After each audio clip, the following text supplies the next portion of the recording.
tetap seperti itu. Jadi ada 4 poin Mas Andi. Ciri-ciri dari blok silinder yang rusak atau aus itu seperti apa sih Mas? Blok silinder itu memang ada 2 tipe. Oke. Yang pertama itu menggunakan Akan ada hadiah untuk pertanyaan 5 tipe-tipe motor tersebut khusus di blok NPP. Jadi kita beri solusi.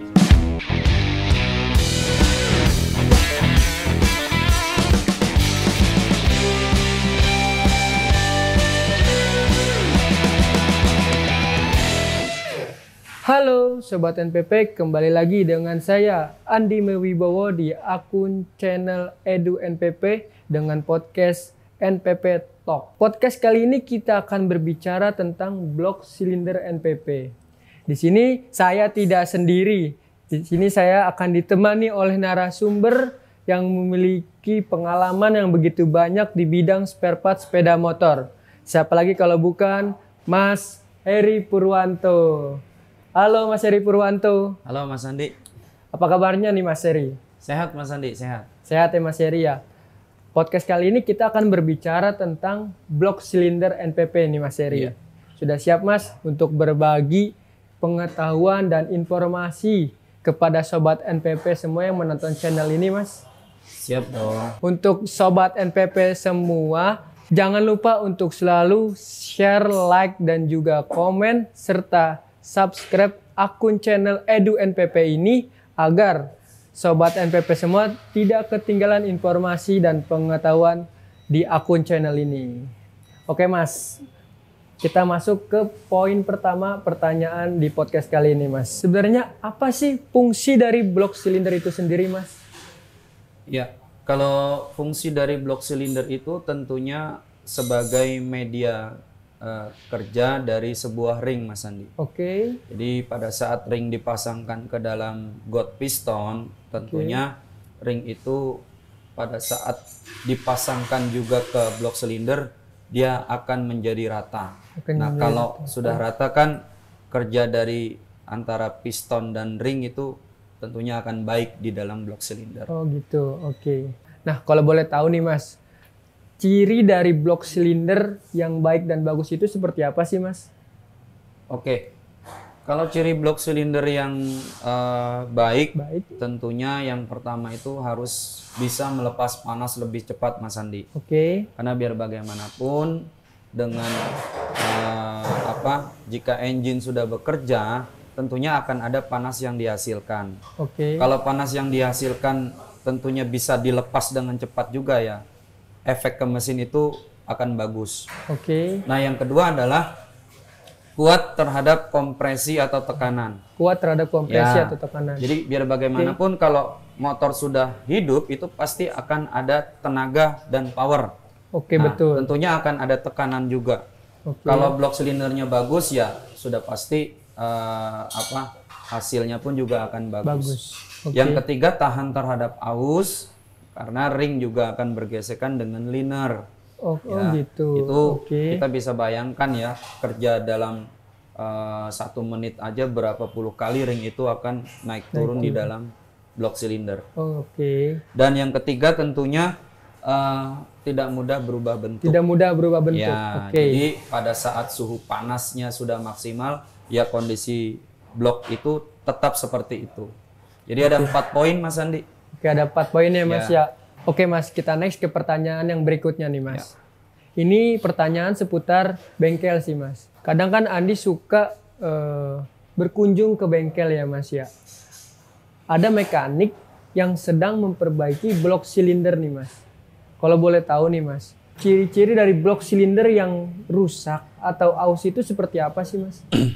Jadi sebetulnya untuk mengetahui bahwa blok tersebut mengalami kerusakan tuh sebetulnya bisa kita lihat pada saat posisi motor itu sedang masih hidup atau menyala ya. Bisa terlihat ya dari posisi motor hidup itu ya Mas. Jadi yang pertama itu kita bisa mendeteksi dengan kita bisa lihat pada saat asap itu keluar dari knalpot secara terus menerus. Asap putih yang keluar dari knalpot ya Mas. Di motor 4 tak kalau sudah keluar asap putih secara terus menerus, yaitu harus sudah bisa diganti. mengecek dong, cek bloknya dulu. Oke. Dan yang kedua, kita bisa cek juga pada volume oli, Mas Andi. Oh, volume oli. Ya, yang misalkan ya contoh.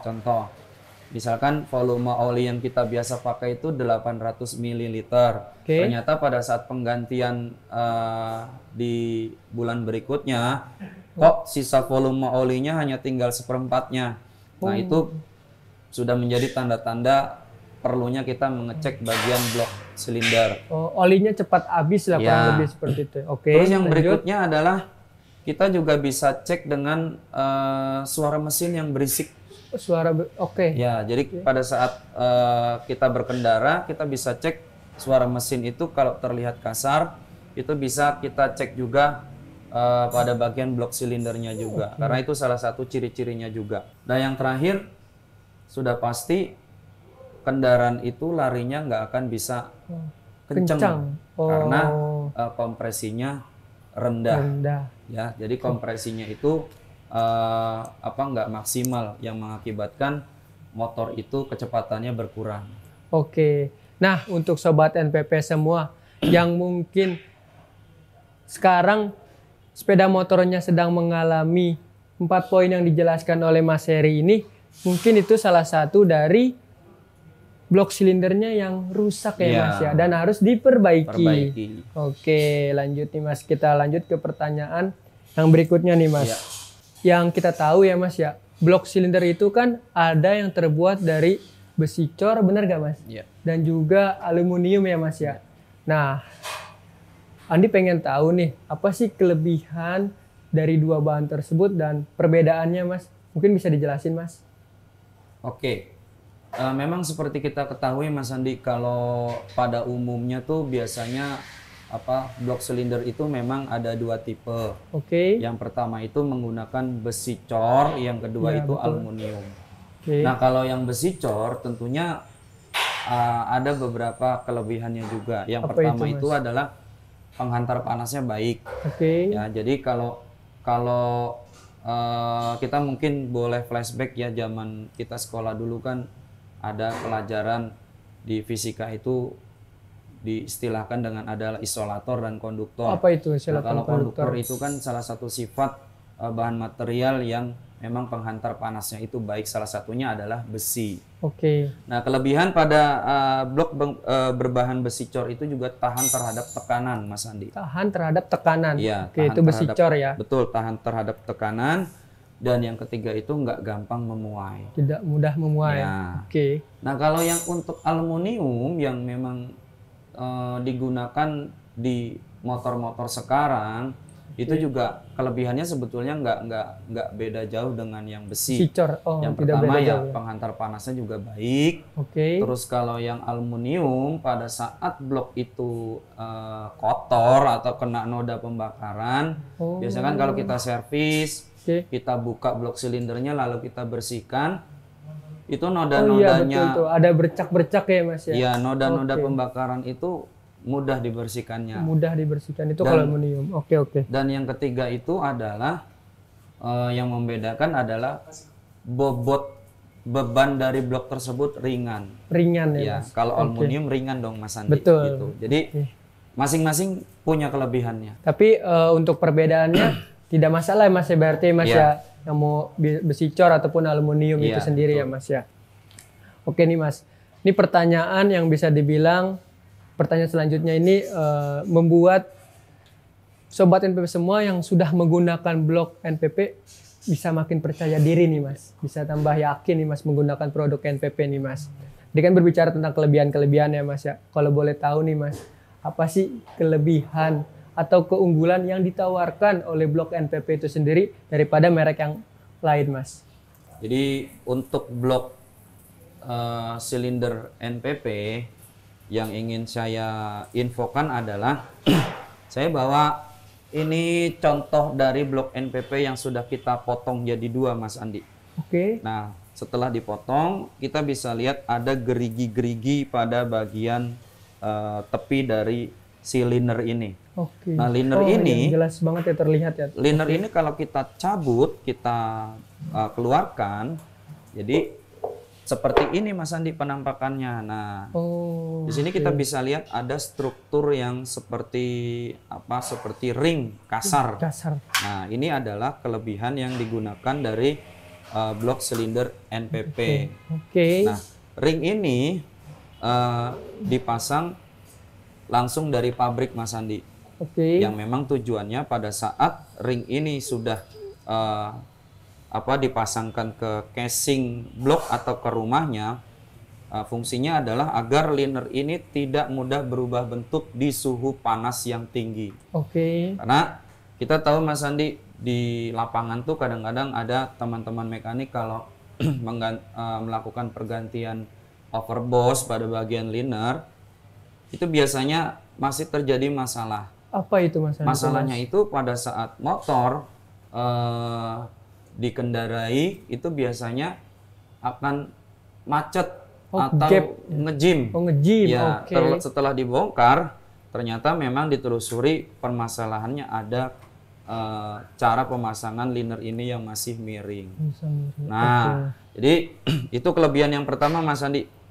Kelebihan yang kedua buat sobat NPP di rumah bisa disimak. Kita tentunya sobat NPP tahu di rumah bahwa ada tipe-tipe motor yang memang bloknya tidak bisa di quarter, seperti Mio J, lalu Fiction, NMAX, lalu MX, Satria Fu, dan beberapa jenis motor di tipe Yamaha. Jadi memang istilahnya itu bisa kadang-kadang mekanik menyebutnya blok itu diasil, tidak bisa di quarter. Nah, untuk ke 5 tipe-tipe motor tersebut, khusus di blok NPP, kita mengeluarkan spek yang bisa di quarter Mas Andi. Wow, keren sekali. Ya, jadi di tipe-tipe motor yang memang tidak bisa di quarter, untuk NPP bloknya bisa di quarter. Karena tentunya kan kadang-kadang budget dari konsumen itu ada yang terbatas Mas Andi. Untuk beli blok baru itu ya lumayan harganya. Besar ya. Jadi kita beri solusi yang bisa di quarter untuk tipe-tipe motor tersebut. Jadi ada 2 keunggulan dari blok NPP.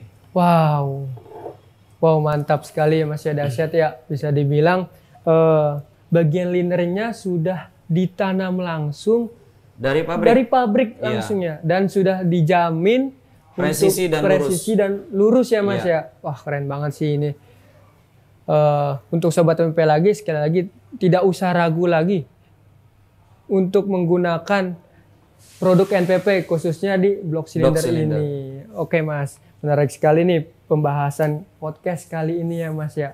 Semoga pembahasan kali ini bisa bermanfaat untuk sobat NPP semua, khususnya dalam spare part sepeda motor. Nah mungkin untuk sobat NPP semua yang ingin bertanya dan mau dijawab oleh Mas Eri Purwanto, bisa nih komentar di akun channel ini, dan juga kunjungi akun channel kita ini. Akan ada hadiah untuk pertanyaan terbaik di episode ini ya Mas ya, tentang blok silinder itu sendiri. Oke Mas Eri, terima kasih atas waktu luangnya telah berbagi informasi kepada sobat NPP semua yang menonton channel ini. Terima kasih Mas Eri. Sampai jumpa di lain kesempatan. Salam otomotif.